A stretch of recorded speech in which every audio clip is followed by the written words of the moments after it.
At the NCAA tournament. Both of LA's NBA teams are back on the court tonight with a 2-game losing streak. The Lakers, 2-4 in their last 6, are at Phoenix. The Clippers are at home against Minnesota. No debates, no speculation, just the info you need. That's your KBLA Sports Minute. I'm Ray Richardson on KBLA Talk 1580. We interrupt our program to bring you this important message. Hi, I'm Tavis Smiley, and I have some news. The room is full. Our founding members cohort on the Art of Conversation has begun, and I could not be more energized by the professionals who said yes to mastering the craft. Their dedication to curating great conversations reminds me why I do this work. Now, if you wanted to join us and did not make it in time, I want you to hear this. The next cohort is coming. I do not have the firm dates yet, but I do have a waiting list. And everyone on that list will receive early access and special discounts when enrollment opens. After almost 40 years of interviewing world leaders and cultural icons, I am teaching everything I know. Don't miss your chance to be in the next room. Go to TavishTalks.com and get on the waiting list right now. That's TavishTalks.com. The conversation continues. Will you be part of it? Yeah, man.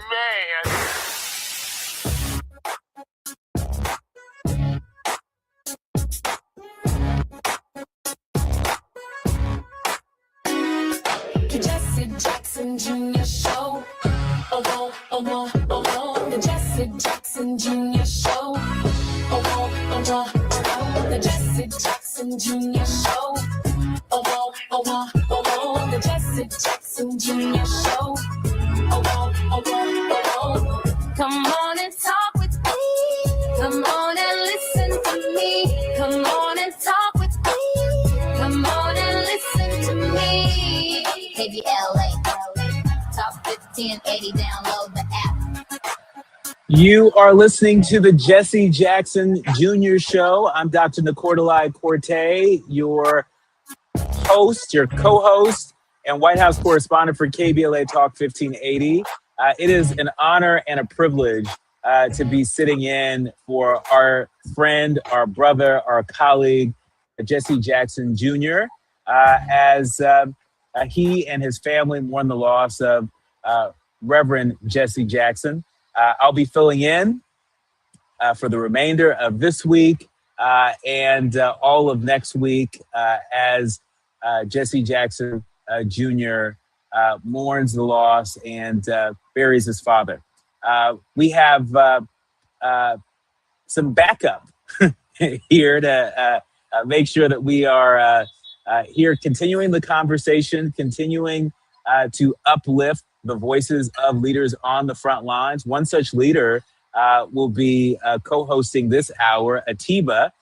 He is the president of the National State Legislators Association and former deputy executive director for the National Black Caucus of State Legislatures. He's a strategic alliance consultant, president of the Party Politics US. If he looks familiar, probably because he is. He's a frequent TV political contributor for a number of outlets, and he's here with us today. Atiba, welcome to the Jesse Jackson Jr. Show.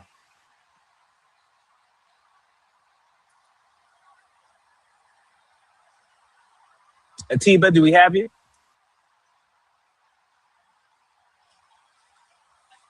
While we are waiting for Atiba's sound to catch up with his extraordinary insights and analysis, let me just lay out where we're going this hour. Atiba is going to be in conversation with Gary Flowers and with Dr. Avis Jones DeWeaver, the former executive director of the National Council of Negro Women. That is an important and timely conversation, especially given the rich legacy of Reverend Jackson as it relates to those organizations. And then I'll be back in the second hour along with Dr. Johnny Mack, who is the curator of the World House, which is Dr. King's visionary group. And he works very closely with them. He works very hard to continue to keep Dr. King's vision alive, that vision around creating a beloved community. And he was appointed by Coretta Scott King. And I'm really looking forward to learning more about that work and learning about the lessons that he gleaned from a whole generation of civil rights leaders whose shoulders we stand on. We are now joined again with Atiba, the co-host for this hour. Atiba, are you there?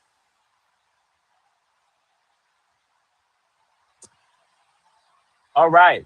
Well, while Atiba gets settled in, I want to again welcome all of you to the Jesse Jackson Jr. Show.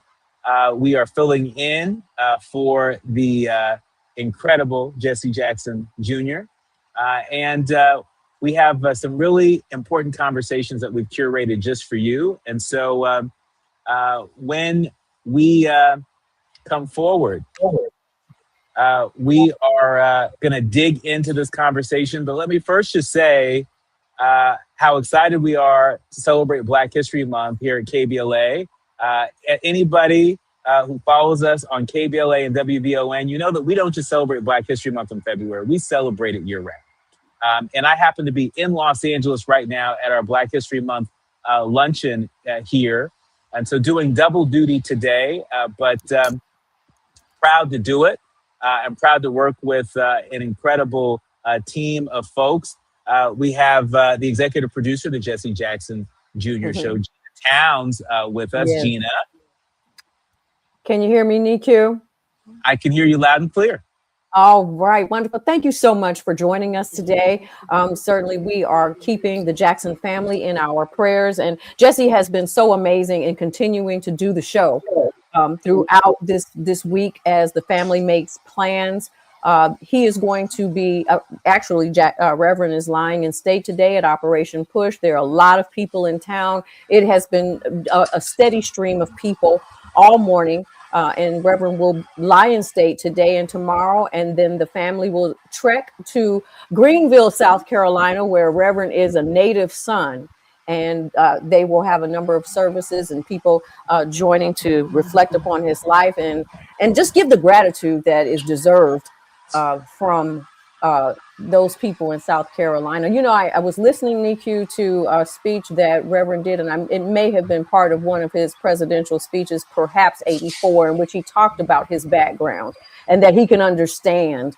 You know, people say, well, you're in the spotlight, you don't understand me. And certainly if this is an opportunity for everybody, especially the younger generations who are not as familiar with the walk of Reverend Jesse Jackson, and his role in securing our voting rights and our platform at the DNC.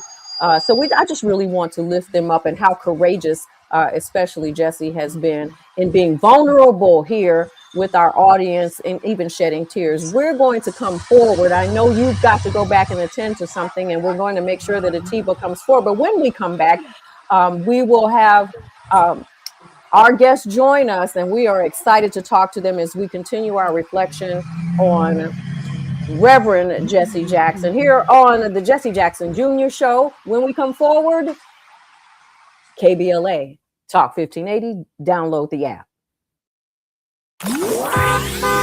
It's afternoon drive time with Jesse Jackson Jr. Only on KBLA Talk 1580.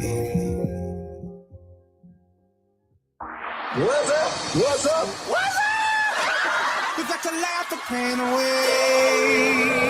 Hey, KBLA delegation, happy Black History Month. Around here, we celebrate our culture, our community, and our contributions daily. But this year, as we observe the 100th anniversary of Black History Month celebrations, we're excited about our annual KBLA Talk 1580 Black History Month Luncheon, honoring comedy greats. On Thursday, February 26th at the Grammy Museum in downtown LA, we're toasting D.L. Hughley, Melanie Camacho, Earthquake, Munell, Dion Cole, and Martin Lawrence with a surprise guest appearance. A limited number of individual tickets for the luncheon remain, so now would be a good time to head to KBLA1580.com to secure one for yourself. That's KBLA1580.com. A little laughter goes a long way, especially in times like these. So come, join us for our annual KBLA Talk 1580 Black History Month Luncheon, Thursday, February 26th at the Grammy Museum. Again, tickets are available right now at KBLA1580.com. Well, I hang around my boy. He's been married for 6 years. Videotaped his wedding day, never watched it. Now and every day he watch it every day, but he watch it in reverse. Because he said he loves seeing himself take that ring back off of that finger. Walking back down that aisle, just waving at her ugly mother down the church, getting back in the limo, back at the bachelor party. Look how happy I was. KBLA Talk 1580 thanks LA City Council members Curran D. Price Jr. and Heather Hutt for being the presenting sponsors at this year's Black History Month Luncheon. Honoring excellence, resilience, and achievement, we are KBLA Talk 1580. Are you drowning in IRS tax debt? Angela was. She called Civic Tax Relief and saved over $80,000. Felicia was having health problems, got behind on her taxes, interest and penalties were adding up. She called Civic Tax Relief and saved over $15,000. Civic Tax Relief is a professional tax negotiation firm that can protect you from the IRS. If you're getting collection letters, call Civic Tax Relief for a free consultation. They will go to work helping you discover all the relief programs you may qualify for free. James owed the IRS $37,000. Civic Tax Relief represented him against the IRS, and by the time everything was completed, he did not owe the IRS anything. If you are in trouble with the IRS, call Civic Tax Relief for your free consultation now. 800-200-2257. 800-200-2257. Get a free consultation and real tax relief. Call 800-200-2257. 800-200-2257. KBLA Talk 1580. We've got a lot to talk about. KBLA Talk 1580, connecting you with services and solutions. The Michael's Daughter Foundation is dedicated to inspiring youth and resilience through storytelling, arts, filmmaking, and enrichment programs for youth and families in under-resourced communities and system-impacted individuals. The Michael's Daughter Foundation is a 501c3 nonprofit providing free and low-cost arts programs to youth and families from under-resourced communities, both system-impacted youth and those affected by the incarceration of a loved one. 1 in 43 children in America have a parent incarcerated. 70% of those children are expected to end up in prison. Through filmmaking, animation, theater, and writing, they help young people express themselves, build confidence, and imagine new possibilities. Beyond the arts, they offer financial literacy workshops, emergency support, and scholarships. Because thriving takes more than talent, it takes access. To learn more about the impact of Michael Daughters Foundation and how you can be a part of the movement, please visit their website, michaelsdaughterfoundation.com. This is a community call to action from KBLA Talk 1580. Now back to more of Jesse Jackson Jr. on KBLA Talk 1580. The Jesse Jackson Jr. Show. The Jesse Jackson Jr. Show. The Jesse Jackson Jr. Show. The Jesse Jackson Jr. Show. King Wally drops the beat. Come on and talk with me. Come on and listen to the me. Come on and talk with me. Come on and listen to the me. KBLA Talk 1580. Download the app. Welcome. This is the Jesse Jackson Jr. Show. I am Atiba, sitting in today for Jesse Jackson Jr., who is with his family today. We know over the next few days that the family, along with millions of people, are going to be celebrating the life of Reverend Jesse Jackson. Hi, Gina. Hi, Atiba. How are you? Gina is our executive producer and the person behind the scenes, and many of you all know her. That she comes on Fridays and gives a recap of the week's shows. And so, Gina, I know we had a little bit of technical difficulty before, but I'm very happy today to be able to bring forward two very good friends, who have worked in their roles working with Reverend Jackson, to come onto the show today to give us some reflections about Reverend Jackson, as well as the work that they've been doing. So first off, let me introduce Gary Flowers. Gary was the vice president for Rainbow Push. He and I have worked together in Washington, D.C. over the years. Gary is an African-American history enthusiast who has devoted over 35 years to civil rights law and activism. He's worked alongside many notable African-American trailblazers, such as Reverend Jesse L. Jackson and former Governor Douglas Wilder. So, Gary, thank you so much for joining us today. Thank you, Brother Atiba. I'm glad to be here. And also, we have joining us today Dr. Avis Jones D. Weaver. Avis has over 20 years of research, advocacy, and evaluation experience. She is the president and CEO of Insight Unlimited, LLC, a consulting firm devoted to the principle of moving great ideas to effective action. She also is the youngest woman to oversee the National Council of Negro Women. And I will add in, she also is a Virginia State University alumnus. And I mentioned that because Avis was at Virginia State University when I was there. So one of the students who I looked up to very much. So I want to thank both of you for joining us today. It's a pleasure to be here. Thank you, Atiba. So with that said, I was thinking about when I asked both of you to join the show, I was thinking about the meetings that we used to attend, in particular at the National Council of Negro Women headquarters. I don't want to say in the basement because it's a very luxurious place, in terms of where we were meeting. And I remember and recall, for instance, as a younger person, I still like to think of myself as young, but as a younger person sitting there, and when I say awed by the people who were heading these organizations, like you, Gary, like you, Dr. Jones DeWeaver, but also that we also were often visited when we were having our national policy meetings with Reverend Jackson, with Dr. Hite. And so could you, Gary, I'll start with you. Just give us some of your impressions in terms of the work that you did. You worked for the first African-American governor of the state of Virginia. You worked with Reverend Jackson. Some of the reflections you have in working with both of those men, and in particular with Reverend Jackson. Well, first, I approach this show today. My heart is hurting, but it's hopeful. And I thank you for this opportunity. I'm glad that you mentioned the Black Leadership Forum Alliance meetings that we held monthly in the lower level of Dr. Hite's building, the National Council of Negro Women. That organization, when you were there, Atiba, I called those meetings because we had 51 national organizations aligned around representing 15 million Black people and their policy interests. at the municipal, county, state, national, and international level. That organization traced its roots back to really the 1960s, what some people would call the Big Six of the NAACP, the Urban League, the Congress of Racial Equality, the Student Nonviolent Coordinating Committee. But there was Dr. Height as well. It really should have been the Big Seven.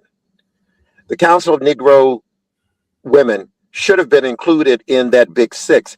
But when they came together in 1977, the idea was to have a collective meeting so that organizations would not go off to the White House by themselves without having a meeting before the meeting.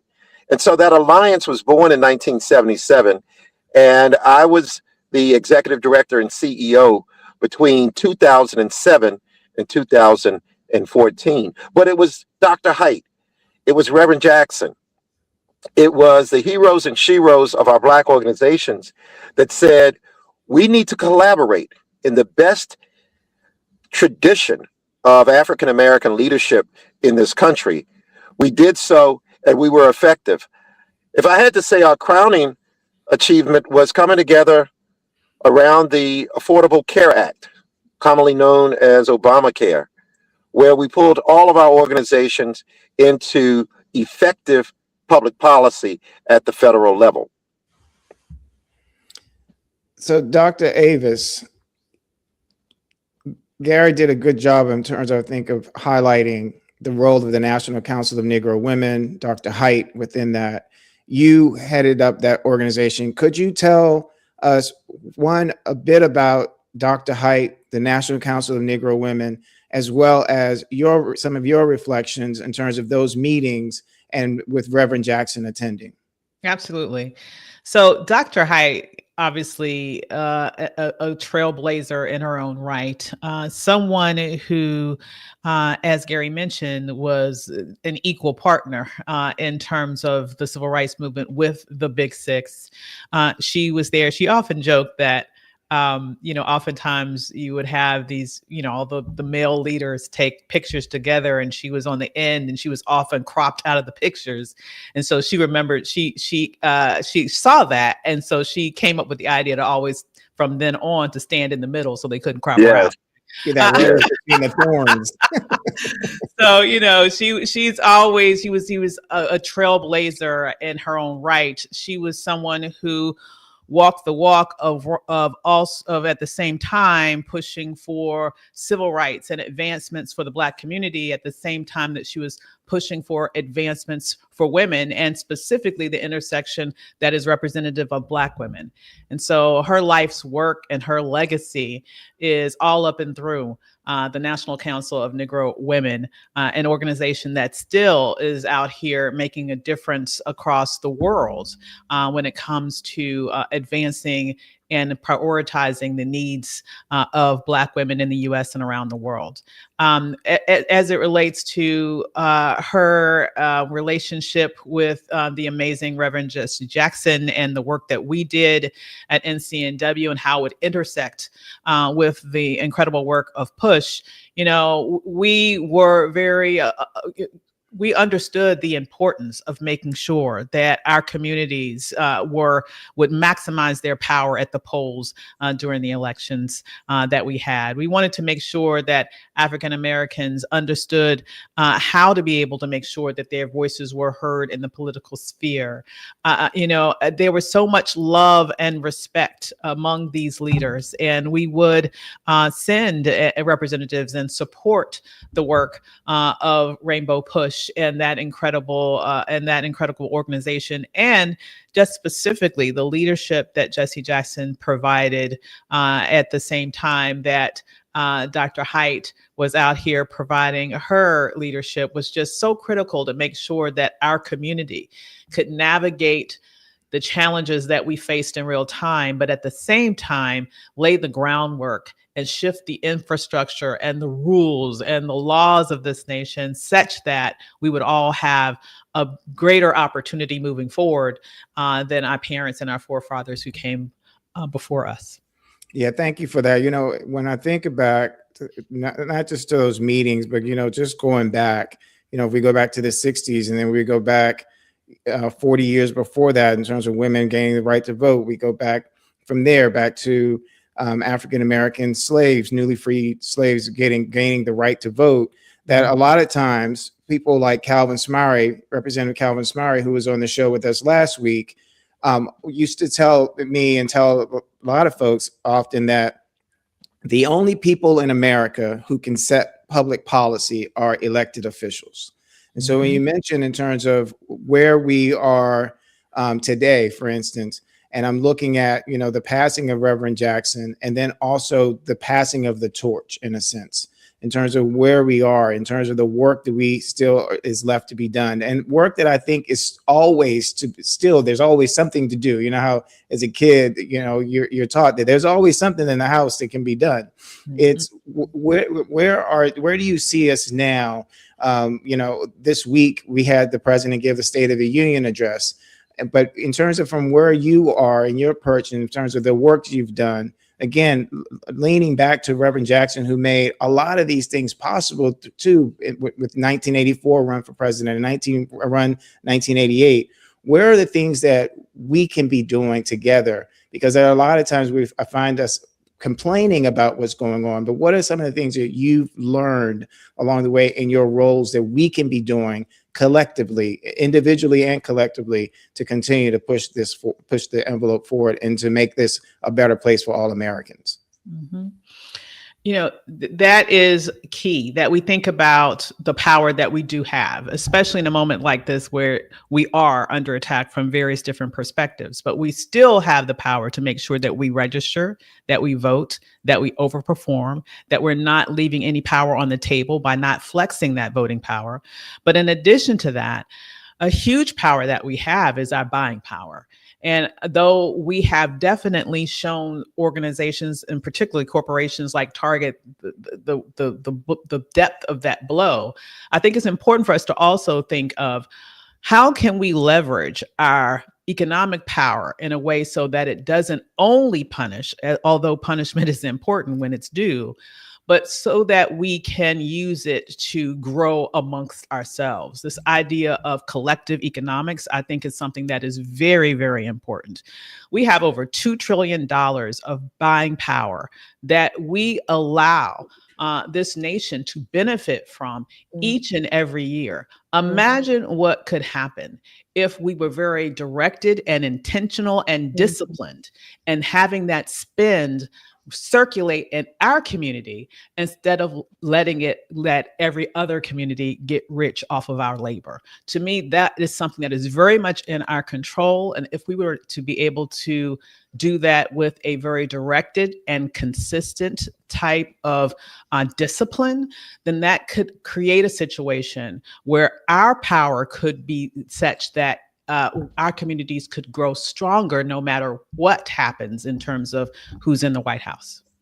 And Dr. DeWeaver, you're so right. The roadmap was left by Reverend Dr. Martin Luther King Jr., Dr. Haidt, and others. Remember, Dr. King's last speech in Mason Temple on April 3rd, 1968, was not about the mountaintop. It was about redistributing pain, the economic pain that was being leveraged on sanitation workers. Dr. King said, I've come here, Mayor Loeb, to say that you're not treating his people right. And just as you have placed the sanitation workers on the lowest rung of the economic ladder, they too have buying power. And Reverend Jesse Jackson had done the research and informed Dr. King that they were there to redistribute the pain. Gary, hold on to that thought for me, please. We want to come back to that when we come after the break. We're going to go to break now. And when we come back, Gary, we want you to continue with that thought, please. It's Afternoon Drive Time with Jesse Jackson Jr. Only on KBLA Talk 1580.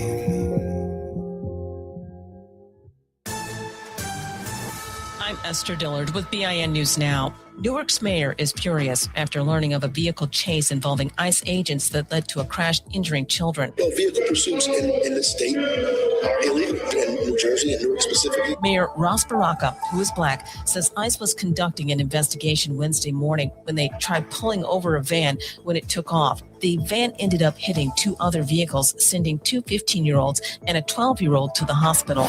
A black former daycare worker in Concord, North Carolina is pleading guilty to misdemeanor child abuse. Court documents show LaShonda Williams used a hot glue gun on a chair, then sat a 3-year-old child down, causing second-degree burns on her upper thighs. The former daycare worker was sentenced to 10 days in jail. And memorial services begin today for the late Reverend Jesse Jackson at the Rainbow Push Coalition headquarters in Chicago. Get BIN News Now on demand 24/7 on the iHeartRadio app.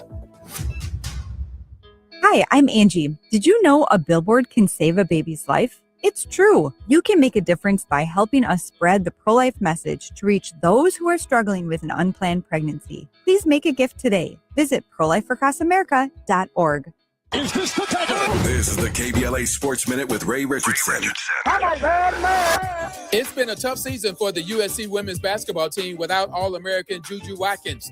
The Compton native is sitting out the entire season to recover from a knee injury. Without Watkins, USC has not been ranked in the top 25 since January 12th. The Trojans fell to 9-8 in the Big Ten, 17-11 overall after losing at Penn State Wednesday night, 85-82. They close out the regular season Sunday at home against UCLA, the number 2 team in the country. UCLA has won 21 straight and will likely be a number 1 seed in the NCAA tournament. Even if the Trojans upset UCLA, they're going to have to go deep in the Big Ten tournament to have a shot at the NCAA tournament. Both of LA's NBA teams are back on the court tonight with a 2-game losing streak. The Lakers, 2-4 in their last 6, are at Phoenix. The Clippers are at home against Minnesota. No debates, no speculation, just the info you need. That's your KBLA Sports Minute. I'm Ray Richardson on KBLA Talk 1580.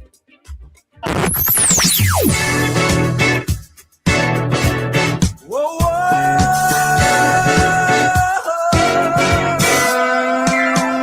This is KBLA Talk 1580. Talk radio. That's music to your ears.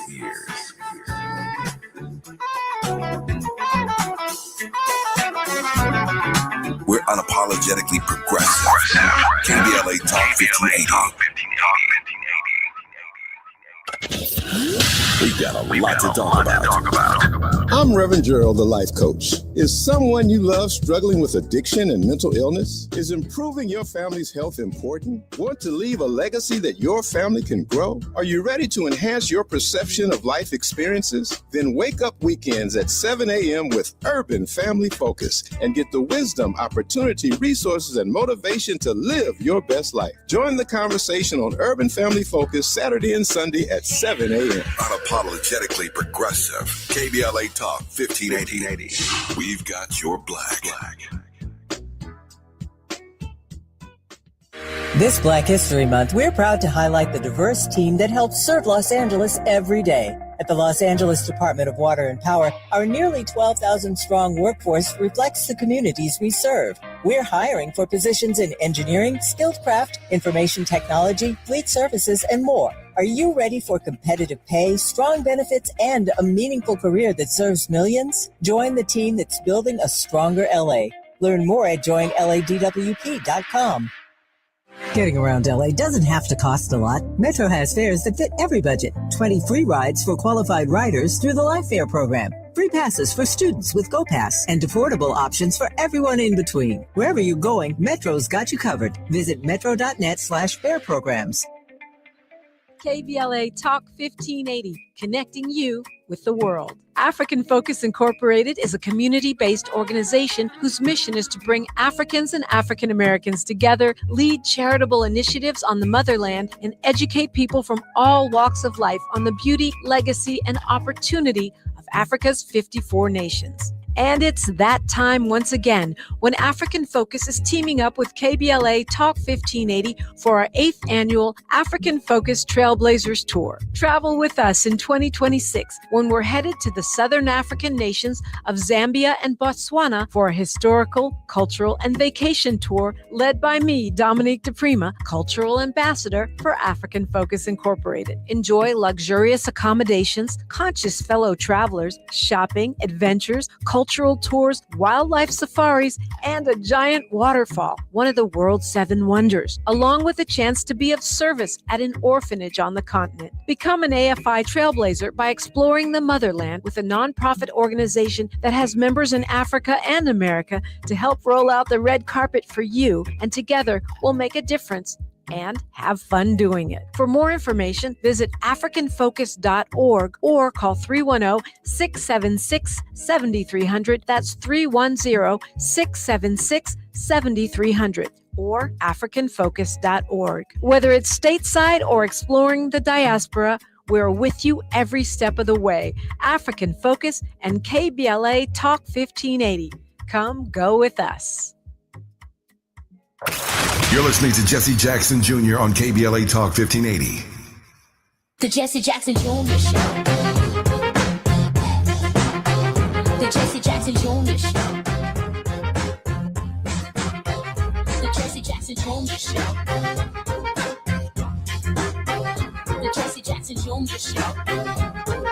King Quality drops the beat. Come on and talk with me. Come on and listen to me. Come on and talk with me. Come on and listen to me. KBLA Talk 1580. You're listening to the Jesse Jackson Jr. Show, and I am Atiba, sitting in for Jesse Jackson Jr. today, who is with his family as respects are being given to Reverend Jackson over the next few days. Our guests are Gary Flowers, who is a native of Richmond, Virginia, a graduate of the Richmond Public Schools, who also was the vice president and national field director of the Reverend Jesse Jackson's Rainbow Push Coalition, as well as Dr. Avis Jones DeWeaver is joining us. She is an award-winning author, international speaker, political commentator, and race and gender empowerment expert. She formerly served as the youngest ever executive director of the National Council of Negro Women. Thank you both for joining us. Thank you. And Brother Atiba, before the break, I was laying the predicate that heroes and sheroes of the modern civil rights movement inculcated in Reverend Jackson a spirit of collectivism. In particular, Reverend Jackson would often say, we should turn to each other and not on each other. Dr. Haidt, in her inimical voice, I considered her a second grandmother. She too was born in Richmond, Virginia. And she would say, Gary, our fingers are strong by themselves, but when we put them together in a fist, we can strike a mighty blow against the ills and isms of this country. And so it was her guidance, Dr. King's guidance, that laid the path for Reverend Jackson to then say to the nation, keep hope alive. And when you ask the question, what should we do today? We should do what they laid as a roadmap for us to do. And that is that we turn to each other and not on each other. Dr. DeWeaver mentioned earlier our collective consumer power. It's been effectively applied to Target and other stores. We have more work to do in that area. Yeah, thank you. And so, Dr. DeWeaver, I want to, talk a little bit about the activities that will be going on next week for Reverend Jackson's procession. We know that there was a request for his body to lie in state at the U.S. Capitol, and now there are plans for Reverend Jackson's procession to go to Washington, D.C., to sit outside of the D.C. government, the D.C. Council building, as well as the National Council of Negro Women building next week. What are some of your thoughts in terms of where and how D.C. played a role? Reverend Jackson was the shadow senator for Washington, D.C. And so we often talk about the Reverend Jackson in terms of a national level, but D.C. and him coming to be a shadow senator in DC was all still around the fact of a lack of representation that DC residents have in the United States Congress. And then we think about the National Council of Negro Women, even in terms of the building and where it is, and its role in terms of that along that area is where slaves were bought and sold. Exactly. You know, tell us some of your thoughts in terms of maybe even in terms of some of the symbolism of the route that is being taken. Yes. So I would say, even to this day, the national headquarters of the National Council of Negro Women is the only Black-owned real estate on Pennsylvania Avenue. Yes. So let that sink in. And I think it's beautiful that it will be one of the sites. As you mentioned, it is literally, it has that distinction, but it's literally right in front of the area in DC that ultimately basically was the slave block. So where our ancestors were bought and sold, and right down the street from us, where the Potomac River is, there was a very, very powerful attempted revolt and escape that was held there. And we have documents that sort of tell that story within the building. But I will say this, I think that we have to celebrate our own. Honestly, I wouldn't expect anything more from Speaker Johnson or from this administration. But we don't need them to celebrate our own. We don't need them to recognize our own greatness and our own brilliance and the impact that our leaders have made, not only on us as individuals, but on this nation and on the world. You bring up his role as a shadow senator because as a DC residents don't have voting representation in Congress. They give lots of taxes, but they do not have voting representation. So to have him be able to raise his voice or the concerns around of the residents of DC was very powerful. But I think it's also important to recognize his savvy as an international negotiator that went across the world to free Americans who had been held hostage in different situations. And so he was a gem, not only for the District of Columbia, he was a gem, not only for African Americans in this country, obviously, he was a gem for the world. And his light needs to be elevated in those spaces where we recognize the beauty of his life and can properly show respect to it. So I'm happy that NCNW will have that opportunity. The District of Columbia will have that opportunity. And most importantly, the people who will come to pay their respects will have that opportunity. And Gary, I want to come back to you. Dr. DeWeaver, if I may add, Howard University. His body will lay in repose at Howard University, where people can file through and pay respects. But also, with respect to the District of Columbia, we formed in 1996 the Wall Street Project to democratize capital, beginning on Wall Street. But we didn't limit it there. We opened 6 industry bureaus across the country.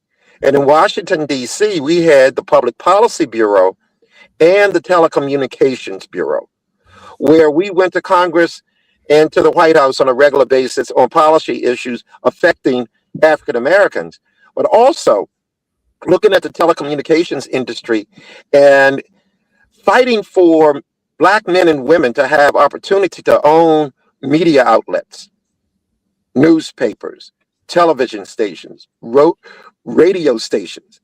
And that was housed in the nation's capital. Thank you. You know, it's all these things, and Gina also shared that the family was at the State of the Union with Jesse having sat through 17, Jesse Jr. having sat through 17 of the State of the Union speeches. He described this one as the most divisive and the one lacking the most in substance.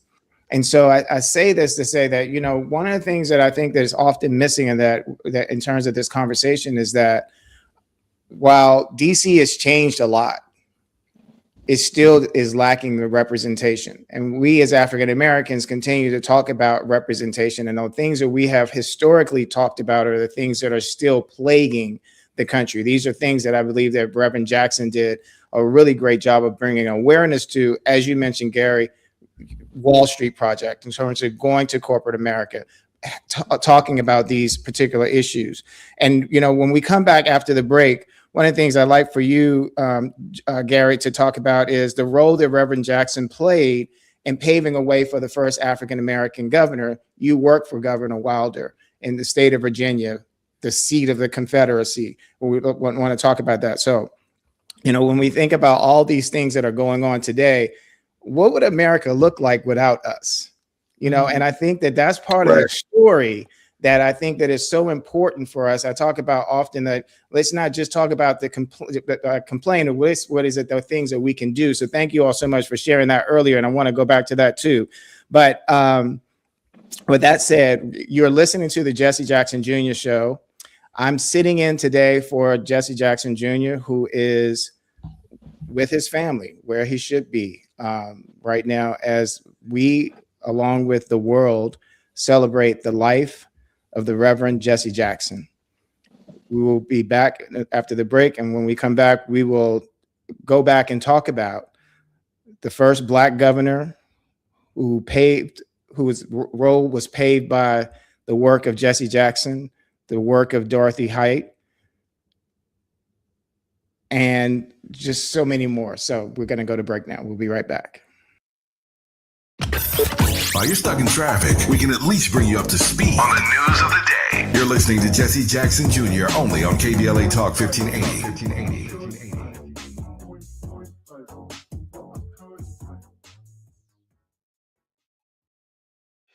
My name is Tyrone Owens, and this is my home for 23 years that burned in the fire. Me and my wife, Charlene, we had this whole yard decorated every year. This was the house that sparkled throughout the entire neighborhood on all the holidays. It's a community that will never be the same due to the negligence of the utility company. So I am pretty upset about that. We were nowhere near being able to rebuild with our insurance. It's going to cost $1 million to put your house back up. I want to get back to that point where we were before the fire. I'm starting to get emotional, but I'll work through it. LA Fire Justice has been wonderful for us. They're just caring people. We have all faith in them. Big ups to LA Fire Justice, who's given us hope to rebuild 100%. Advertisement. Douglas Foster, 221 East Walnut Street, Suite 100, Pasadena, California, 91101 is the attorney responsible for this ad. LA Fire Justice is proud to sponsor Conversation Live, Altadena Rising with James Farr on KBLA Talk 1580.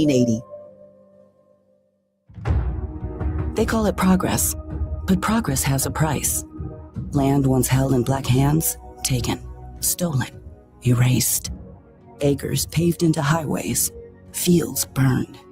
Homes replaced by parking lots and broken promises. Every deed lost was a dream deferred.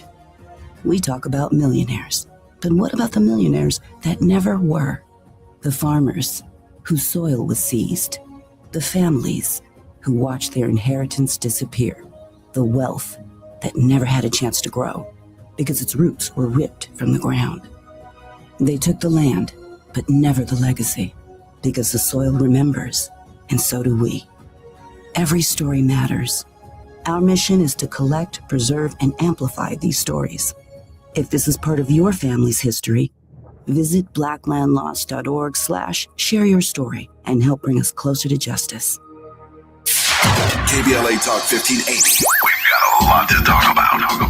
KBLA Talk 1580 joins you in standing for voting rights. The midterm election campaign season is here now. The 2028 presidential election is right around the corner. When We All Vote is a leading national nonpartisan initiative on a mission to change the culture around voting and to increase participation in each and every election by helping to close the race and age gap. Created by Michelle Obama, When We All Vote brings together individuals, institutions, brands, and organizations to register new voters across the country and advance civic education for the entire family and voters of every age to build an informed and engaged electorate for today and generations to come. When We All Vote empowers their supporters and volunteers to take action through voting, advocating for their rights, and holding their elected officials accountable. It's all in for 2026 and 2028. Please visit whenweallvote.org to stand up for your rights, voting rights.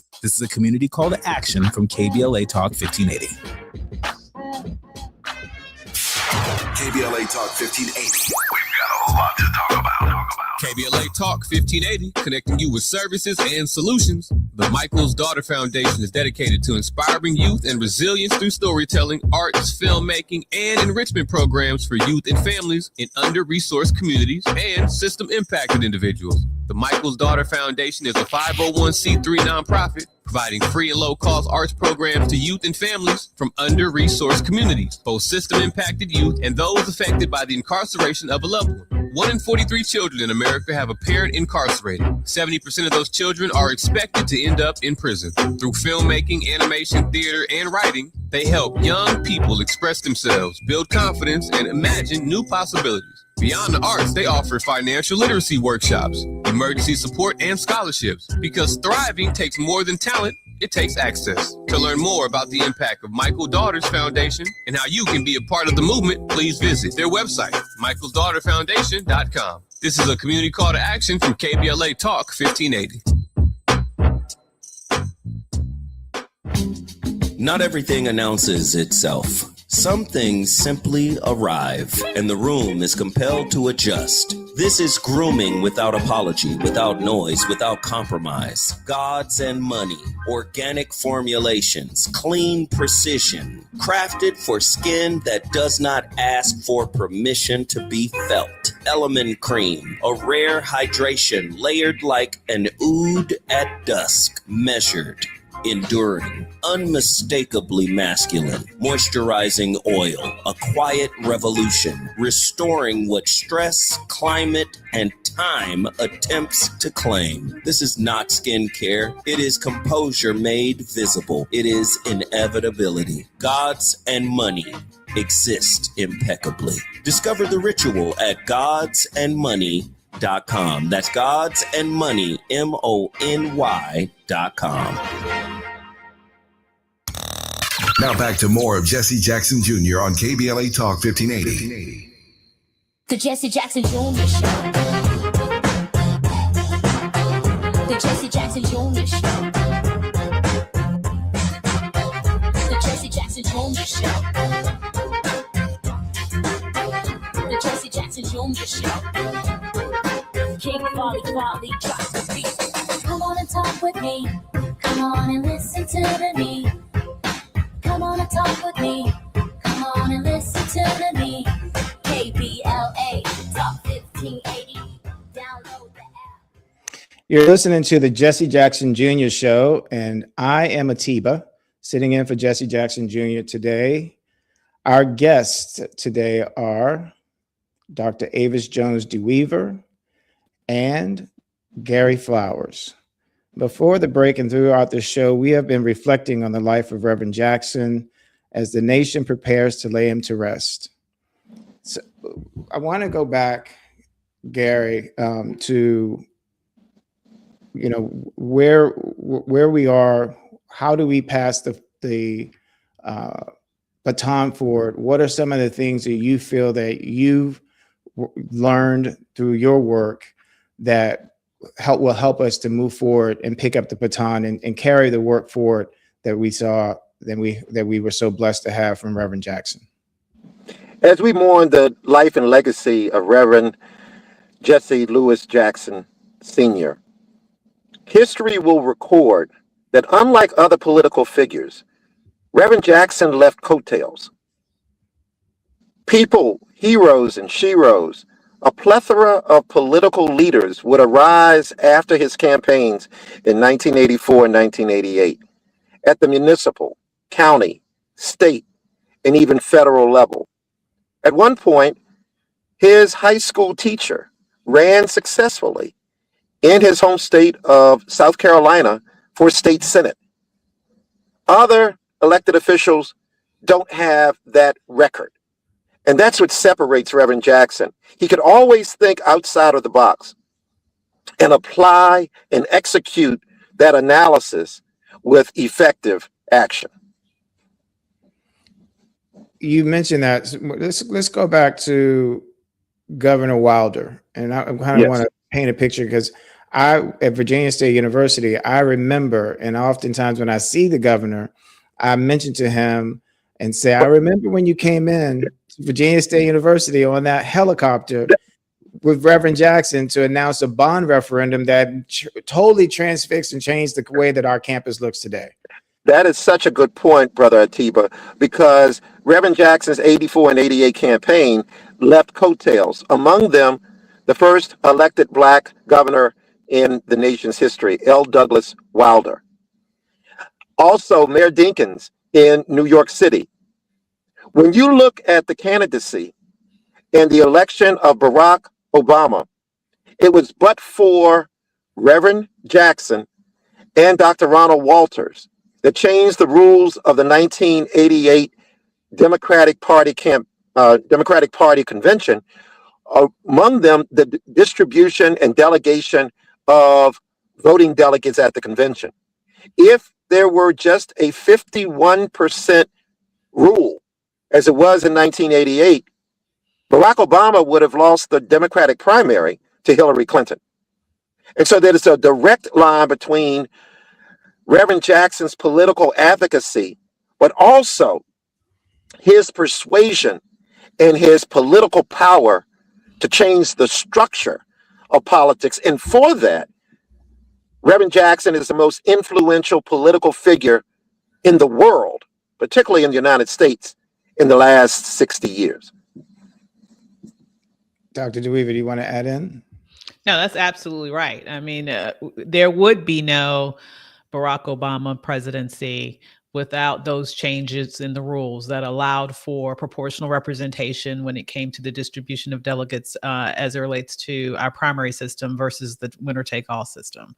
That laid the groundwork for there to be a Barack Obama. And so there is the coattails of that change lives on today, and it provides for others the leeway. So we don't know who the next presidential candidate that will emerge from the Democratic Party, for example, in the next presidential election. But because of his work, they're going to have to make sure that they are able to really involve the people and get the people's support such that they can have better representation once we get a chance to have that decision made at the next convention. And during this hour, usually at the end of this hour, we ask our guests if they would give us a word of hope. So we have about 2 minutes before we go to break. So I'll give each one of you a minute, if you'd like to take a minute just to talk about what you see as a word of hope. Ladies first, Dr. DeWeaver. Thank you. Well, I would just say that, we've been here before. As African-American people, we have been in a nation that for centuries have gotten us into a system of advancements followed by backlash, advancements followed by backlash. But what I will say is that each time we have tasted the sting of backlash, we have come back better, stronger, and advanced even further. And so no matter what's happening today, I know that we have the creativity, the brilliance, the genius, and the stick-to-itiveness to be able to make it through and come out better on the other side. Gary? And in the spirit of the late, great Reverend Jesse Lewis Jackson Sr., let's begin to think outside of the box. Dr. DeWeaver is a proud member of Alpha Kappa Alpha Sorority Incorporated. I'm a proud member of Omega Psi Phi Fraternity Incorporated, as well as Sigma Pi Phi Boule. Within our organizations, church, benevolent, civic, let's subdivide into committees along the line of House delegates, state Senate districts, and congressional districts, and have subcommittees report back on what's going on in their particular district so that the body, whatever organization it may be, can take a position on said issue. I want to thank our guests, Dr. Avis Jones DeWeaver and Gary Flowers, for joining us in this hour of the Jesse Jackson Jr. Show. We are reflecting on the life of Reverend Jackson as the nation prepares to lay him to rest.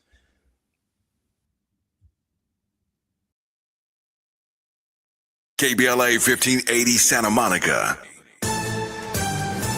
I'm Esther Dillard with BIN News Now. Newark's mayor is furious after learning of a vehicle chase involving ICE agents that led to a crash injuring children. Well, vehicle pursuits in the state are illegal in New Jersey and Newark specifically. Mayor Ross Baraka, who is black, says ICE was conducting an investigation Wednesday morning when they tried pulling over a van when it took off. The van ended up hitting two other vehicles, sending two 15-year-olds and a 12-year-old to the hospital. A black former daycare worker in Concord, North Carolina is pleading guilty to misdemeanor child abuse. Court documents show LaShonda Williams used a hot glue gun on a chair, then sat a 3-year-old child down, causing second-degree burns on her upper thighs. The former daycare worker was sentenced to 10 days in jail. And memorial services begin today for the late Reverend Jesse Jackson at the Rainbow Push Coalition headquarters in Chicago. Get BIN News Now on demand 24/7 on the iHeartRadio app. Hi, I'm Angie. Did you know a billboard can save a baby's life? It's true. You can make a difference by helping us spread the pro-life message to reach those who are struggling with an unplanned pregnancy. Please make a gift today. Visit prolifeacrossamerica.org. This is the KBLA Sports Minute with Ray Richardson. It's been a tough season for the USC women's basketball team without All-American Juju Watkins. The Compton native is sitting out the entire season to recover from a knee injury. Without Watkins, USC has not been ranked in the top 25 since January 12th. The Trojans fell to 9-8 in the Big Ten, 17-11 overall after losing at Penn State Wednesday night, 85-82. They close out the regular season Sunday at home against UCLA, the number 2 team in the country. UCLA has won 21 straight and will likely be a number 1 seed in the NCAA tournament. Even if the Trojans upset UCLA, they're going to have to go deep in the Big Ten tournament to have a shot at the NCAA tournament. Both of LA's NBA teams are back on the court tonight with a 2-game losing streak. The Lakers, 2-4 in their last 6, are at Phoenix. The Clippers are at home against Minnesota. No debates, no speculation, just the info you need. That's your KBLA Sports Minute. I'm Ray Richardson on KBLA Talk 1580. We interrupt our program to bring you this important message. Hi, I'm Tavis Smiley, and I have some news. The room is full. Our founding members cohort on the art of conversation has begun, and I could not be more energized by the professionals who said yes to mastering the craft. Their dedication to curating great conversations reminds me why I do this work. Now, if you wanted to join us and did not make it in time, I want you to hear this. The next cohort is coming. I do not have the firm dates yet, but I do have a waiting list. And everyone on that list will receive early access and special discounts when enrollment opens. After almost 40 years of interviewing world leaders and cultural icons, I am teaching everything I know. Don't miss your chance to be in the next room. Go to TavishTalks.com and get on the waiting list right now. That's TavishTalks.com. The conversation continues. Will you be part of it? Yeah, man.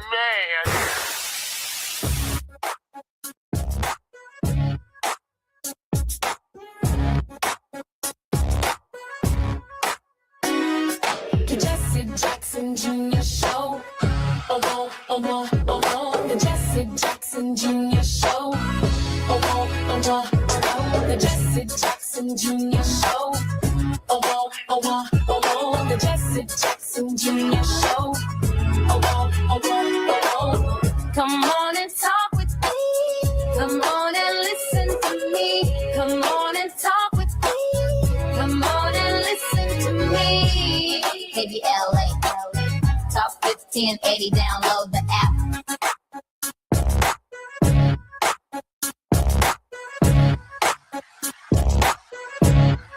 You are listening to the Jesse Jackson Jr. Show. I'm Dr. Nicordelai Corte, sitting in for our friend, our brother, our colleague, Jesse Jackson Jr. I want to thank everyone for tuning in on KBLA Talk 1580 and WVON Talk 1690 in Chicago.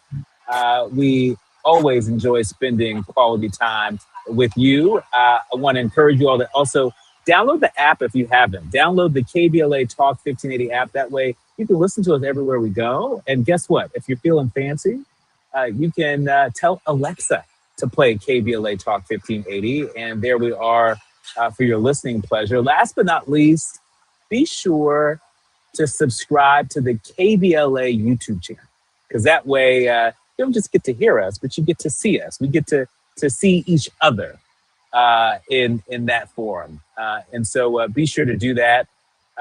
If you are here in Los Angeles, I want to encourage you to come on out to First AME Church in South Los Angeles, the historic First AME Church. We're going to be hosting a tribute to Reverend Jackson Sr., Reverend Jesse Jackson Sr. It is taking place Friday, February 27th at 7 p.m. again at the historic First AME Church, located at 2270 South Harvard Boulevard. There are a number of civic leaders, elected officials, faith leaders, and of course, you know, the KBLA delegation is going to be running tough into this really marvelous tribute to Reverend Jackson. I can tell you that you can expect Los Angeles Mayor Karen Bass to be in attendance. You can expect the Honorable Maxine Waters to be in attendance. You can expect activist, organizer of the farm workers and beyond, one of the most celebrated leaders in organized labor, Dolores Huerta, is confirmed to also be there. And of course, our very own Tavis Smiley and Dr. Cornel West. The list goes on and on and on and on. And so this is the place to be in Los Angeles this Friday. I know there are a number of people that are flying in for the NAACP Image Awards. I'll be there on Saturday. The festivities have already begun. But if you are here in town, you definitely want to stop by the historic First AME Church at 7 p.m. on Friday. All right. I am delighted to welcome back to the show Atiba and executive producer Gina is also going to be joining us as well. Atiba, welcome back. Hey, thanks, Doc. How are you? I'm well. And Gina Towns, the executive producer of the Jesse Jackson Jr. Show, is here with us. Welcome back, Gina. I want to thank everyone who is tuning in. We got you covered. We're from Los Angeles to Chicago. We've got you covered today. I'm here at the Grammy Museum where KBLA is hosting its Black History Month luncheon. I can tell you Dr. Cornel West just spoke from the stage. There are a number of comedians that are being honored here today because, look, levity is important. Sometimes you got to laugh to keep from crying. Amen. And so today, Tavis Smiley and the KBLA team have assembled some of the greatest comedians of our time are here to celebrate, and we're here to celebrate them. I saw Martin Lawrence just moments ago. D.L. Hughley is here. Dion Cole, Lunel is being honored here, among others. And so we'll keep you posted as that program continues. But as for this hour, I'm really looking forward to welcoming Dr. Johnny Mack. Dr. Johnny Mack is going to be joining us in short order. Dr. Mack is the curator of the World House. And for those who are less familiar, the World House is Dr. King's visionary group. Dr. King's vision to create that beloved community, the beloved family. Well, Dr. Mack has played a hand in helping to bring that to life, appointed by the late Coretta Scott King. He's been a partner in this work for a long time. I think the young folks would say he is true to this, not new to this. And so when we come forward, I'm looking forward to welcoming Dr. Mack and also being in conversation with Atiba and Gina Towns. You are listening to and streaming the Jesse Jackson Jr. Show.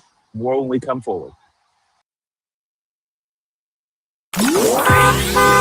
It's afternoon drive time with Jesse Jackson Jr. Only on KBLA Talk 1580.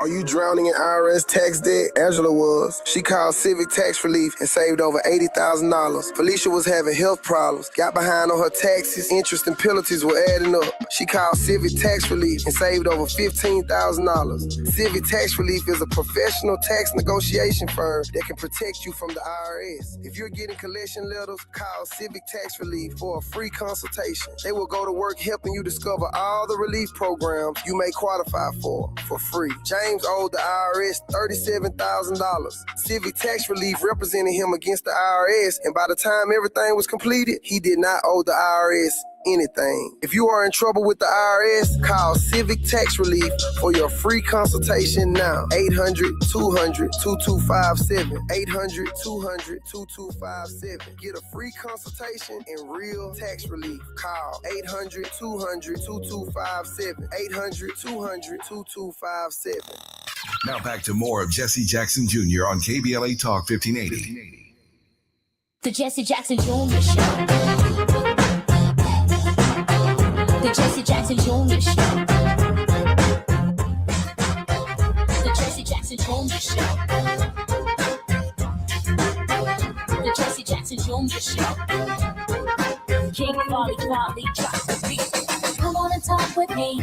Come on and listen to me. Come on and talk with me. Come on and listen to me. KBLA Talk 1580. Download the app. Listening to and streaming the Jesse Jackson Jr. Show. I'm Dr. Nicordelai Corte, your host. I also serve as KBLA's White House correspondent, and I am really honored to be filling in, if that's even possible, for our friend and brother Jesse Jackson Jr. As he continues to mourn the loss of his father, civil rights icon, Reverend Jesse Jackson. I am joined now with my guest co-host this hour, Atiba, and Gina Towns, the executive producer of the Jesse Jackson Jr. Show. Welcome. Well, thank you, Niku, Thank you. and thank you for taking time out to be with us this week to sit in for Jesse as he and his family go through the last part as we process through Greenville, South Carolina, Greenville, and then Washington, D.C. And the plans, I know in the last hour we did talk about the plans in D.C., which are being finalized. So, we are processing in a really, really huge loss for the country. And, the other day, Jesse and his siblings were invited by Speaker Jeffries to sit in the gallery during the State of the Union address. And I want to share that Jesse, after 17 years of being in Congress, he said that he had never been in a State of the Union address like that, where the tone in the address and in the gallery was something that he had never experienced before. And he talked about how there was really not substance for the American people. And when you juxtapose that to the fact that Reverend Jackson was not mentioned at the State of the Union, nor were the siblings recognized in Speaker Jeffries. I'm sorry. Well, I hope I was speaking that into existence, but in Minority Leader Jeffries' seating area, I don't know what to really say about that. I know that people keep saying not to have an expectation, but we really should have an expectation of decency, decorum, and in defense of our democracy, demand that we still go back to honoring that which has come before us. Atiba, I want to bring you into the conversation and just get your thoughts on that State of the Union. I think so many folks who actually watched it are still processing that. It appeared to be really one of the most divisive State of the Unions that I can remember. It was a State of the Union that had a lot of pageantry. There were a lot of awards given, a little light on the substance, particularly when it comes to a number of issues impacting our communities across the country. You've served with the National Caucus of Black State Legislatures for some time. You've seen a lot, not just from the feds, but on the state and local level. Talk to us about your reaction and how you still might be processing the State of the Union address from President Trump. Herman Edwards was the coach for the New York Jets years ago, and he said at a press conference once, when asked about the other team, they are who we thought they were.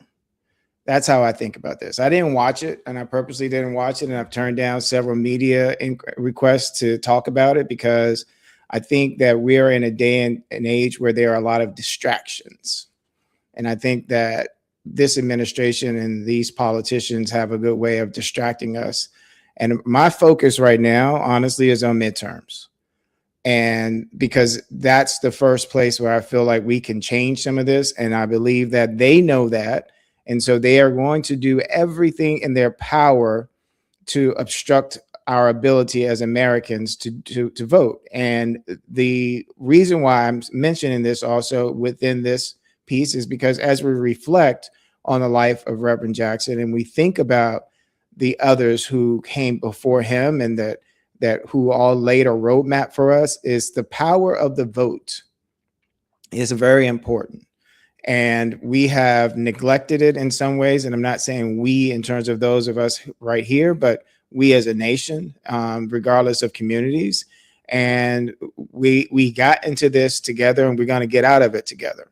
The question is, are we going to get out of it quickly, or are we going to take a long time and recognize that just like when you're riding down a highway and there's no obstruction on one side, but there's an accident on the other side, but yet both sides end up in gridlock. That's how we are right now. And I think we've got to figure out a way to stop looking at where the accident is and just keep going forward and keep our eyes on the prize.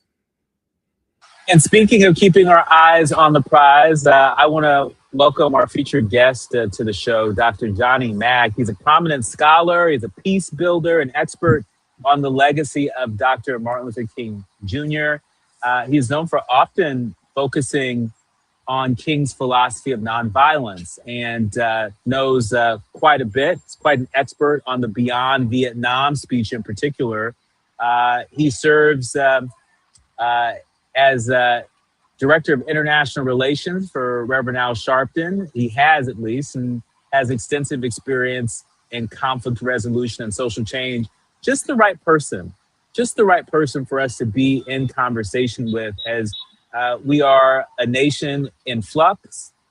We are a nation in conflict, both at home and abroad. And to really help us understand this moment more fully, a moment where we are celebrating and commemorating, depending on who you're talking to, the 250th anniversary of America, the 100th anniversary of Black History Week turned Black History Month. Here to help us better understand this moment, please welcome Dr. Johnny Mack. Well, good afternoon. I had a slight problem connecting, but it's so good to be with you. And, this is an incredible time. I'm just grateful that we have the Jesse Jackson Show and the network of people such as those of us who are on now to engage in these conversations. So thank you. Well, thank you. Thank you for being here. And, first things first, we were just talking about the State of the Union. It is a State of the Union unlike any I've ever seen in my lifetime. It struck me as being incredibly divisive. As I mentioned earlier, a lot of pageantry, not nearly enough substance considering the challenges that we see here at home and abroad. There were a lot of people that just didn't watch it because they thought that they would see President Trump's greatest hits, and in large part, that's what we saw. Did you watch the State of the Union address? And if so, what did you think of it? Well, if I'm going to be honest, I didn't I sort of saw it, and I got pieces of it after. What did I think of it? I think many things. Listening to news reports and getting bits of it, post the event, and it's more of the same. It's more of our leader, whether we want it or not, like it or not, and we are challenged to challenge that leadership and all that it represents. And I think the State of the Union tells us that we have so much more work to do, and that work is serious work. It's the work that Dr. King and so many others, like his protege and our leader now gone, but never missed, as Jesse Jackson Jr. demonstrated, that we have to stay in the fight. We have to stay in the struggle. Yeah. If I can chime in, Dr. Mack, one of the interesting things about it was that when Reverend Jackson passed and President Trump made one of his most kind comments on social media about Reverend Jackson when he passed, I think some people were kind of caught off guard and said, well, that's great. And I'm glad that he didn't say anything else, because people who know that Donald Trump previously was in another party and, participated in a different quote unquote politic. And times you would see, even though they agreed to disagree, that Reverend Jackson and Donald Trump were friendly. And then you saw at work the other night a little something different. And I think it really was a wake up call for someone of the stature of Reverend Jackson and the things that he has accomplished in our country. This just tells you, in case you thought it wasn't real, in case you thought there was a crack in the door, that it is real. And even if President Trump wanted to do something, there were forces perhaps behind him that would not allow it, and perhaps overvoted, overruled. So I just think that this is a moment in the country when we have to know how real it is. And to Atiba's point, we don't have any time to play around with this and how this really affects the World House. The World House is really on some stilts right now, isn't it, Dr. Mack? The World House is in trouble, and the example that Reverend Jackson gave us, as so many others, from his I was going to say era, that's not the right word, but that mid 20th century leadership was just incredible, and they did all they could to ensure that that the World House was in order, and the question is, how do we do that today? How do we stand on those shoulders? And what is the work that we have to do? Our work at the World House Project considers that question. How do we think about the challenges and opportunities that the present global order presents us and the present leadership presents us?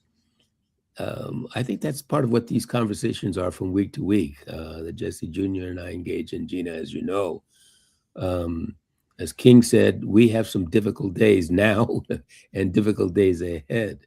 And I just hope that we can stand in the gap and provide the kind of dedication and commitment and leadership that we saw Jesse Jackson Sr. and Martin King and so many others do.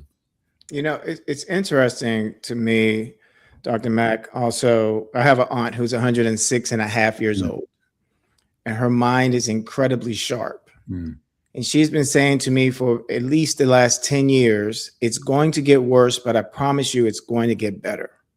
But it has to get worse before it gets better.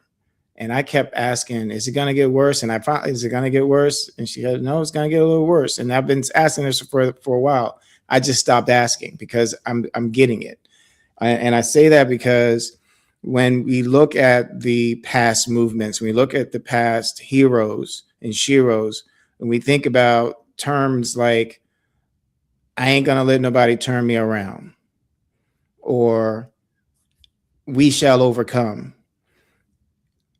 I'm starting to understand better the sentiment of those words and those quotes that we often say. And it's unfortunate because I feel like, unfortunately, we may have to go through this to experience it, to make sure, as I'm sure that those heroes said before, that they were working to make sure that we didn't incur this again. So I'm wondering, in terms of from your work, in terms of your perspective, what is it that we can be doing now, short of, when I say revolution, because it feels as if like the country is revolting against itself in a sense, that what is it that we can do to continue to push this agenda forward, God willing, in a peaceful manner, but in a rightful manner, in order to right the ship? Yeah, Atiwa, you know, this idea that things will get worse before they get better, if I can address that first. I learned many years ago and adopted the notion that the path of change is not a straight line, right? I'll say that again. Path of change is not a straight line.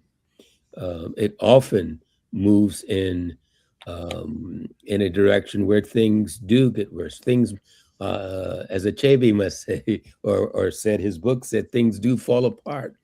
And they fall apart, for a reason. There's a disruption. The status quo often has to be disrupted, and that disruption causes resistance, and that resistance results in more chaos and conflict. And that is the getting worse before they get better. And so we should expect that.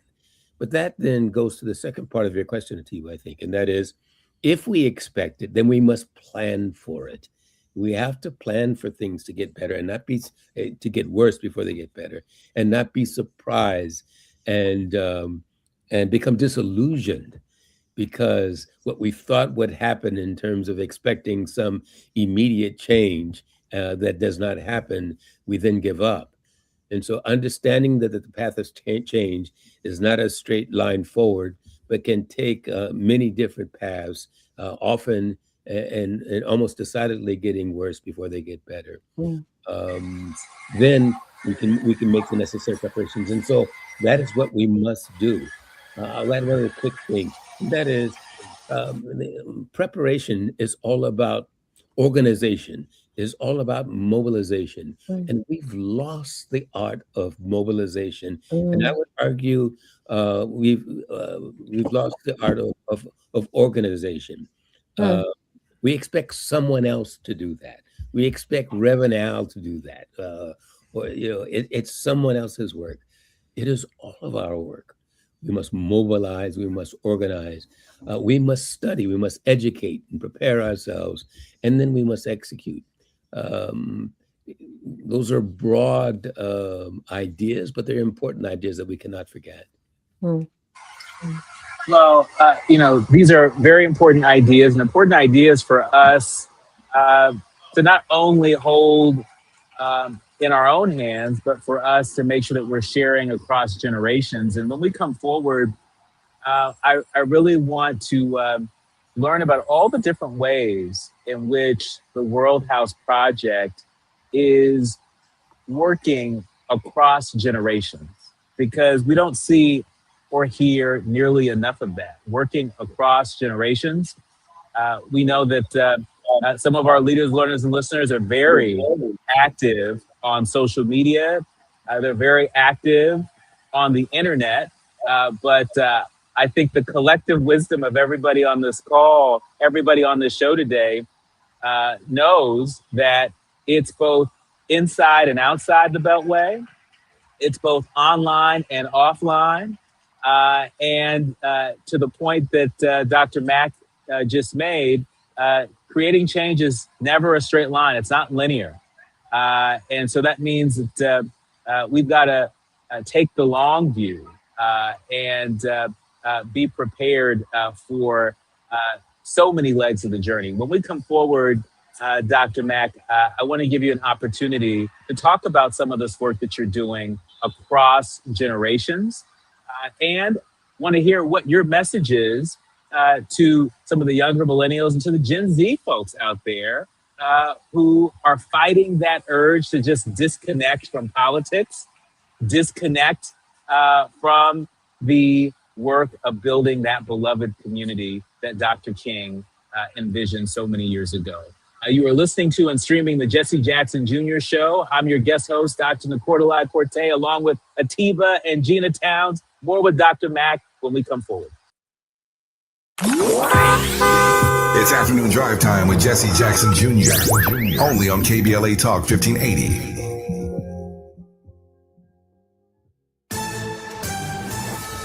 I'm Amber Payton with BIN News Now. Rapper Cardi B is weighing in on Texas politics, endorsing Black Congresswoman Jasmine Crockett in the state's Senate race. Early primary voting is happening right now in Texas, and we need Jasmine Crockett to win. Capitol Police arrested Congresswoman Ilhan Omar's State of the Union guest after she silently stood up during President Trump's remarks about Minnesota's Somali community. Aaliyah Rahman, a Minneapolis resident who is disabled, says officers removed her aggressively before others stepped in. She was treated at a hospital and later booked at Capitol Police headquarters. And Florida unveiled a statue of abolitionist Frederick Douglass in St. Augustine, honoring his legacy of fighting for equality. Governor Ron DeSantis called Douglass a champion of God-given rights during the ceremony at Plaza de la Constitucion, where Douglass once spoke. Get BIN News Now on demand 24/7 on the iHeartRadio app.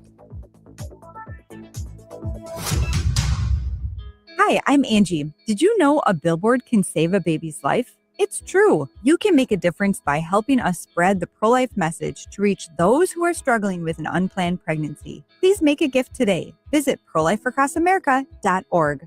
KBLA Talk 1580. We've got a lot to talk about. Tired of being locked out of job opportunities and shut down by systemic racism? KBLA Talk 1580 stands with you in fighting for the rights of Black workers, and we don't black down. The Los Angeles Black Workers Center is a dynamic alliance of workers, organized labor, community-based organizations, clergy, students, and scholars working collectively to improve the position of the Black working class. The LA Black Workers Center takes a comprehensive approach to addressing the Black jobs crisis. Their programs promote access to quality jobs, racial equity in hiring and retention, discrimination-free job sites, and they prepare Black workers for employment in high-wage career track jobs. The LA Black Workers Center supports workers who need help protecting their rights on the job. They give workers access to quality jobs and remove systemic barriers to employment. And they are advocating for a fair deal for Black workers in the new Los Angeles City Charter. To sign up for free career readiness training, get involved in organizing, or learn about union apprenticeship programs and trade registries, please visit lablackworkercenter.org. That's lablackworkercenter.org. Together, we can beat the Black jobs crisis and build a more equitable Los Angeles. This is a community call to action from KBLA Talk 1580. You can't escape a traffic jam. Know what else you can't escape? Seasonal allergies. And you might think you can avoid that coffee stain until... Oh, really? You can't escape a lot of things in life, but you can escape prediabetes. Prediabetes captures 1 in 3 adults. There are usually no signs of prediabetes. In fact, most people don't even know they have it. But with early diagnosis, you can change the outcome and prevent or delay type 2 diabetes. Take action by taking the 1-minute risk test at doihaveprediabetes.org. You might not be able to escape having this song stuck in your head, but you can escape prediabetes. Go to doihaveprediabetes.org today. Brought to you by the Ad Council and the Centers for Disease Control and Prevention.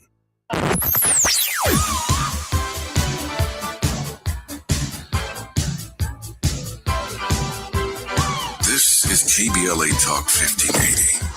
Talk radio that's music to your ears. We're unapologetically progressive. KBLA Talk 1580. We've got a lot to talk about. Hi, I'm Zoe Williams, aka the Voice of Reason, encouraging you to join me weekdays from 7 to 9 p.m. for the world's most intriguing relationship radio roundtable. Every night, I facilitate and encourage our loyal listeners to participate in the most engaging relationship discussions you'll hear anywhere. So make it a point to rendezvous with me, Zoe Williams, the voice of reason, Monday through Friday, 7 to 9 p.m. Pacific Standard Time. Trust me, your relationships will never be the same. The VOR is on fire tonight. Unapologetically progressive. KBLA Talk 1580. We've got your black. Looking for a purposeful and passionate way to make a difference in your community? Volunteer with our Senior Medicare Patrol and help prevent Medicare fraud. SMP volunteers work in their community educating peers about healthcare fraud and how to prevent and detect it. Free training starts soon. Check us out online or at an SMP open house near you. We're on a mission to stop fraud. Join our team. You make a difference. Visit caspvolunteer.org. KBLA Talk 1580, connecting you with the world. African Focus Incorporated is a community-based organization whose mission is to bring Africans and African Americans together, lead charitable initiatives on the motherland, and educate people from all walks of life on the beauty, legacy, and opportunity of Africa's 54 nations. And it's that time once again when African Focus is teaming up with KBLA Talk 1580 for our 8th annual African Focus Trailblazers Tour. Travel with us in 2026 when we're headed to the Southern African nations of Zambia and Botswana for a historical, cultural, and vacation tour led by me, Dominique DePrima, Cultural Ambassador for African Focus Incorporated. Enjoy luxurious accommodations, conscious fellow travelers, shopping, adventures, cultural tours, wildlife safaris, and a giant waterfall, one of the world's 7 wonders, along with a chance to be of service at an orphanage on the continent. Become an AFI trailblazer by exploring the motherland with a nonprofit organization that has members in Africa and America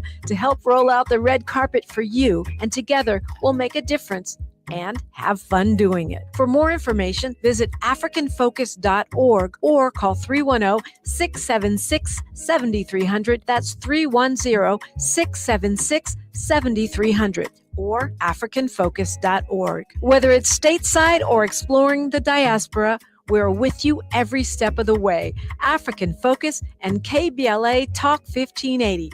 Come go with us. You're listening to Jesse Jackson Jr. on KBLA Talk 1580. The Jesse Jackson Jr. Show. The Jesse Jackson Jr. Show. The Jesse Jackson Jr. Show. The Jesse Jackson Jr. Show. King Polly drops the beat. Come on and talk with me. Come on and listen to the beat. Come on and talk with me.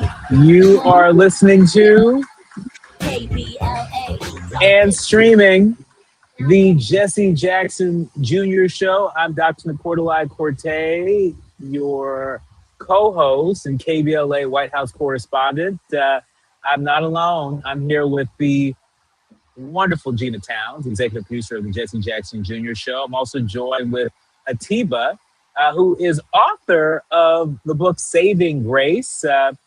You might also recognize him as a political contributor on TV and radio. And he has spent quite a bit of time working with the National Caucus of Black State Legislatures. He is here with us today. Welcome, Atiba. Welcome, Gina. And of course, welcome our guest this hour, Dr. Johnny Mack, the curator of the World House, which is Dr. King's visionary group. We're so honored to have you here with us as we stand in for our friend and brother, Jesse Jackson Jr. Dr. Mack, before the break, I was asking you about some of the work of World House, particularly across generations.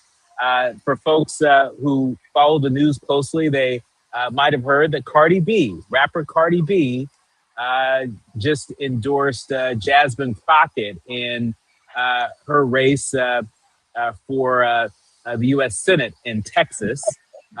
That's a big deal because Cardi B has a lot of followers, particularly among millennials and Gen Zs.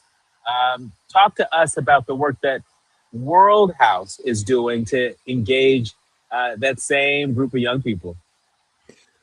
Well, thank you again, Dr. Nkortule. We at the World House are a global network of individuals, groups, and organizations.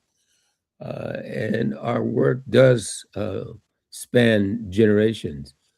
Specifically to your question, one of the things that we focus on is ensuring that the current generation has the platform and the opportunities to express themselves and to to join this struggle for peace and justice globally. We do that through a number of means, including the World House Project meets every Friday virtually in an hour conversation, 1 hour conversation every Friday, where again, activists, scholars, academics, elected officials, business persons join in a conversation on a given crisis in the globe, and that includes young people. We also encourage working groups, and we have several dozen working groups around the globe. These working groups are self-generated gatherings, often of strangers, whether they gather together in the same local geographical area or whether they gather virtually from around the globe, and they identify specific issues, specific challenges that are important to them, whether it's poverty or violent extremism or employment, education. And they mobilize and organize, as we were saying just before the break, in ways to address these specific issues that they might identify. We then support them through research, education, and technical assistance. And so the World House Project has institutes, a research institute, an education institute, and a social action institute that supports these working groups around the globe. Now, what are some of the things they do? Some of our members are young members, and we generally think about youth somewhere between 15 and up to 35. And so we have young leaders, again, from South America to Africa to the Far East, who are leading in their communities. They often need that research support or technical assistance for social action. We often call that direct action, but there are many other forms of social action that can be done to address specific problems, challenges, and opportunities. We provide that educational support. We provide that technical assistance and research. Some of our young members are actually contesting or standing for election in their communities, including to be president of their countries, with real chances and opportunities. So those are just some of the things we do at the World House Project.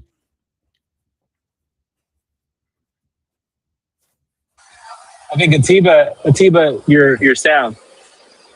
Atiba has a follow-up for you.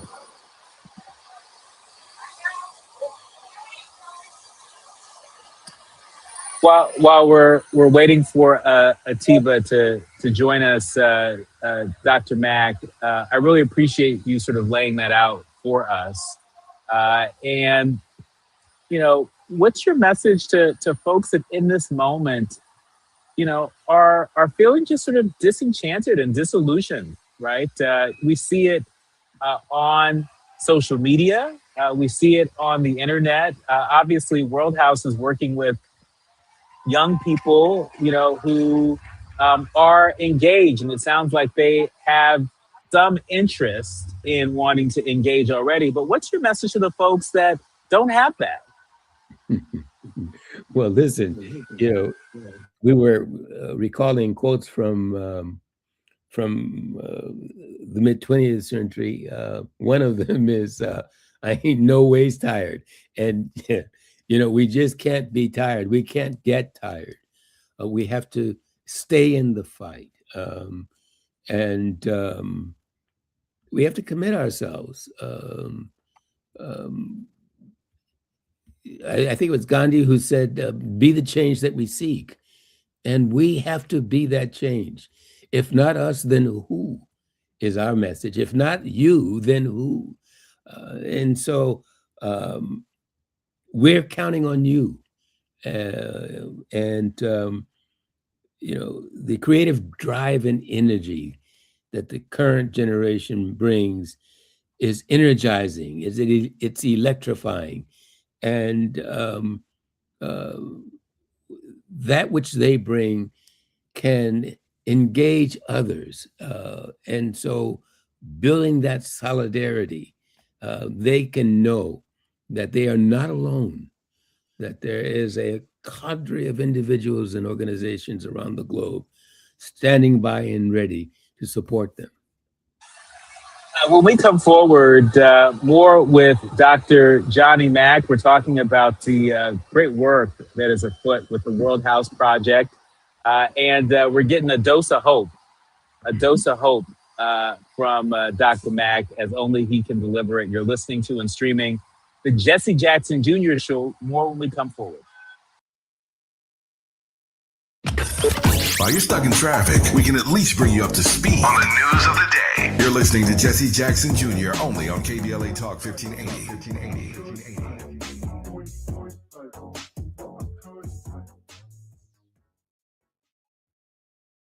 LADWP urges everyone to always keep safety top of mind. If you see a downed wire, don't touch it. Stay far away and call 911 immediately. Downed wires can be deadly. Whether you're at home, work, or on the road, always assume the wire is live. Together, we can keep Los Angeles safe and powered. Learn more at ladwp.com/electric safety. Getting around LA doesn't have to cost a lot. Metro has fares that fit every budget. 20 free rides for qualified riders through the Life Fare program. Free passes for students with GoPass and affordable options for everyone in between. Wherever you're going, Metro's got you covered. Visit metro.net/fare programs.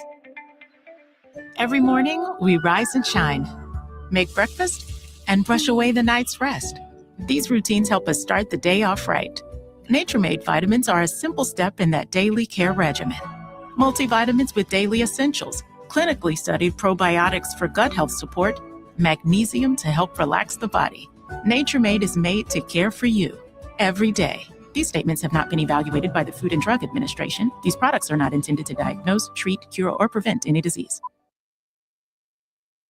You know that Big Bargain detergent jug is 80% water, right? It doesn't clean as well. 80% water? I thought I was getting a better deal because it's so big. If you want a better clean, Tide Pods are only 12% water. The rest is pure, concentrated cleaning ingredients. Oh, let me make an announcement. Attention shoppers, if you want a real deal, try Tide Pods.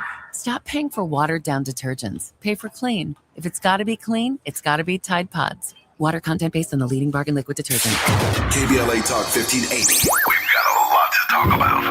Tired of being locked out of job opportunities and shut down by systemic racism? KBLA Talk 1580 stands with you in fighting for the rights of Black workers, and we don't black down. The Los Angeles Black Workers Center is a dynamic alliance of workers, organized labor, community-based organizations, clergy, students, and scholars working collectively to improve the position of the Black working class. The LA Black Workers Center takes a comprehensive approach to addressing the Black jobs crisis. Their programs promote access to quality jobs, racial equity in hiring and retention, discrimination-free job sites, and they prepare Black workers for employment in high-wage career track jobs. The LA Black Workers Center supports workers who need help protecting their rights on the job. They give workers access to quality jobs and remove systemic barriers to employment. And they are advocating for a fair deal for Black workers in the new Los Angeles City Charter. To sign up for free career readiness training, get involved in organizing, or learn about union apprenticeship programs and trade registries, please visit lablackworkercenter.org. That's lablackworkercenter.org. Together, we can beat the Black jobs crisis and build a more equitable Los Angeles. This is a community call to action from KBLA Talk 1580.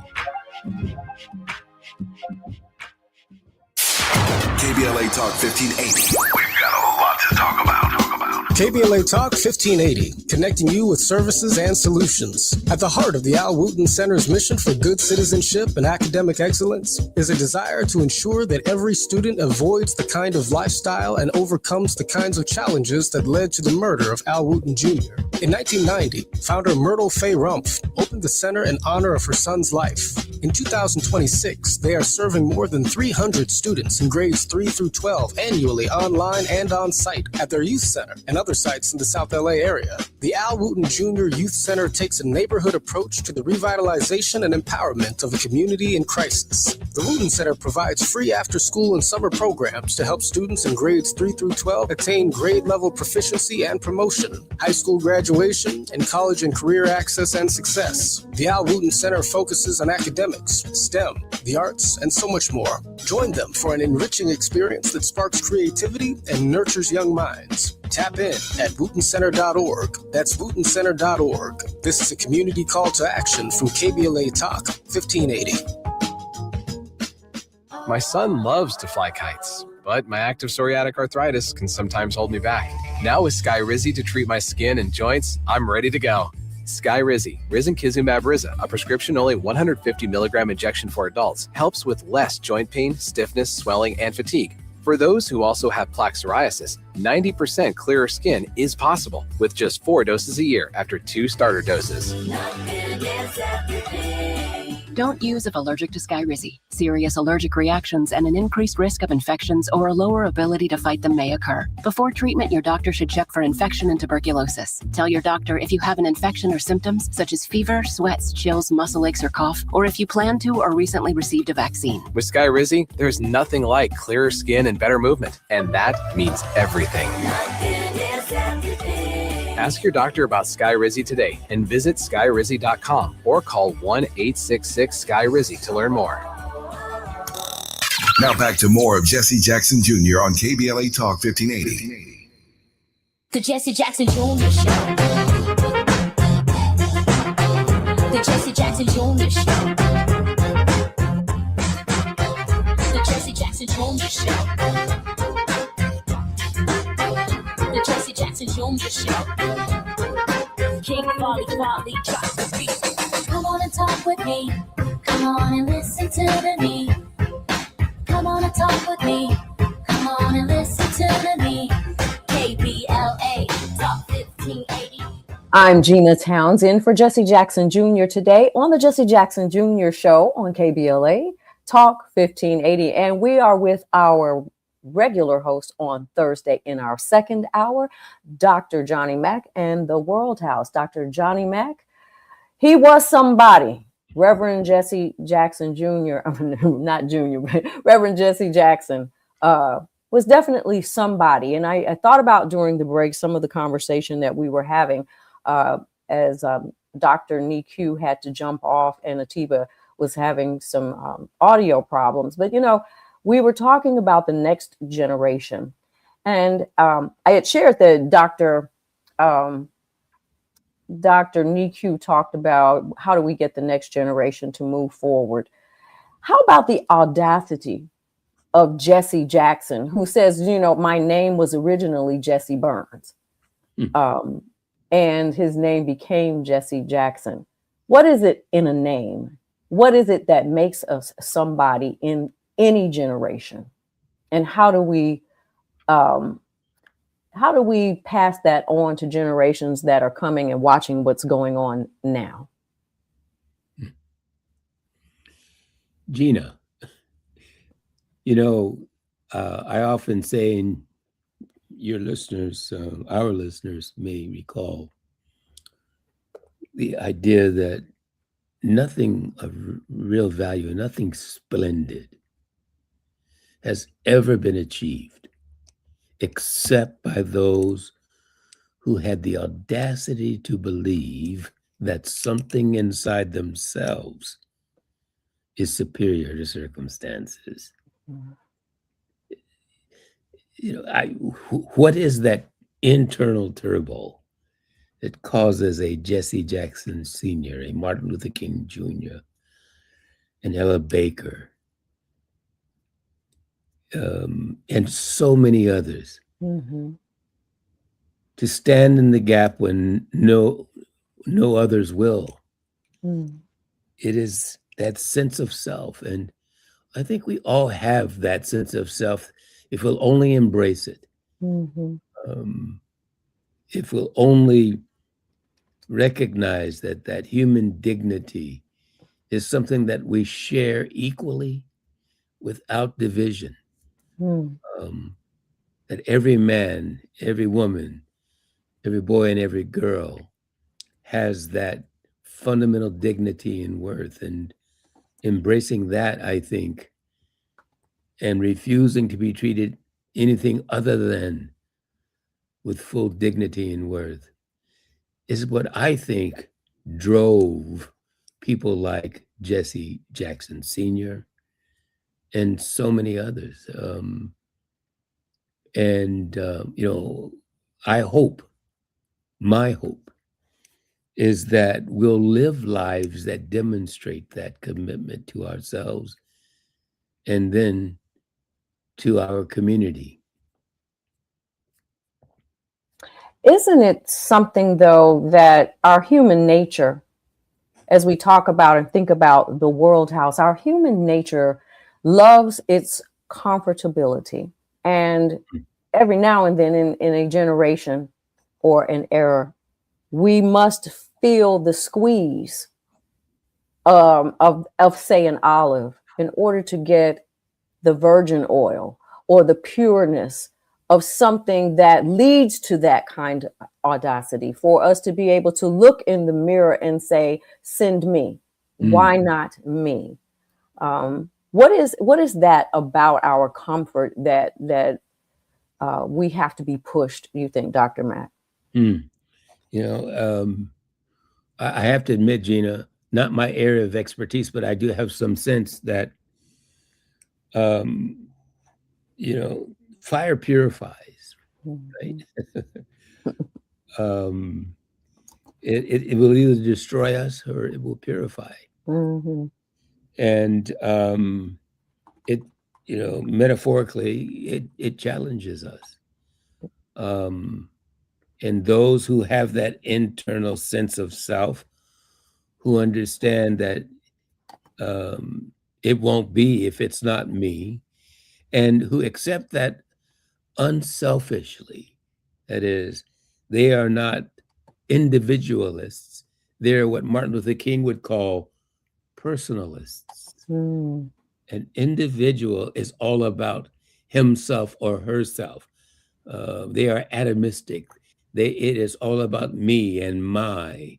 But the personalist respects the personhood that they hold in common with everyone else, with all the rest of humanity. And so understanding the dignity of personhood is really what matters. And if my dignity, my selfhood, my personhood is to be respected and uplifted, so must yours be. And I think those who come to realize that it's all about personhood and not individualism, they are the ones who rise to the occasion.